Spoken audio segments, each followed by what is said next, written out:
Okay, hopefully you can hear me with the wind. It's a beautiful day in Duluth. My favorite writer, Eric Vogelin, makes a distinction between pragmatic history and paradigmatic history. And that's a fancy way of saying pragmatic history is the history of struggles for power and survival, politics, as we would think of it. Paradigmatic history is a paradigm. It's the history of how you fit into the story that is somehow the essence of your existence. In the case of the people of God, the Jews, and by extension the Christians, our paradigmatic history is how do we fit into the story of our presence under God throughout the ages. Now, with Jeroboam, remember Jeroboam is the rebel. In 1 Kings we read how he's afraid that if the people of Israel, who have already rebelled against Rehoboam, Solomon's son, if they go to Jerusalem to pray, that they will return to the dynasty of David, and they will then accept once again Rehoboam as their king. So he's thinking entirely in pragmatic history. He doesn't want to lose power. So he sets up a false altar. He ordains false priests who are not members of the tribe of Levi, which is the tribe that the priesthood came from. He sets up a substitute religion because he's thinking of religion only as a key to power. See, I put on sunscreen. That was my mistake. Which you can't see me if I wear that hat. He's thinking only of religion as a key to power. So for Jeroboam, religion merely serves the needs of men. Period.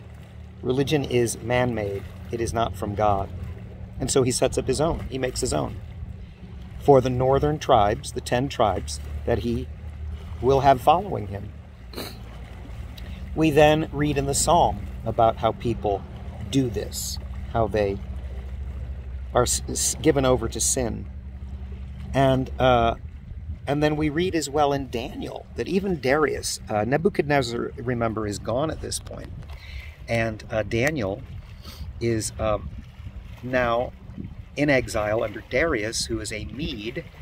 He was serving the empire of the Babylonians. Now he's serving the empire of the Medes and Persians, who have taken their place, because that's how pragmatic history works. Empires rise, empires fall.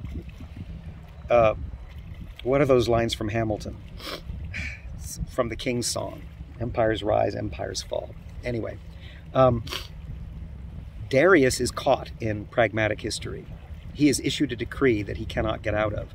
He doesn't want Daniel to be thrown in the lion's den. But pragmatically speaking, he has no choice. And he says, Daniel, if you're going to be saved, it's going to have to be your God who saves you. Good luck. And then we see, however, Saul, also known as Paul, in a position where he's going to change his attitude. His conversion is he thought that God was one person or thing, and now he's beginning to see beyond that. So Paul's paradigm, or his personal story, is changing.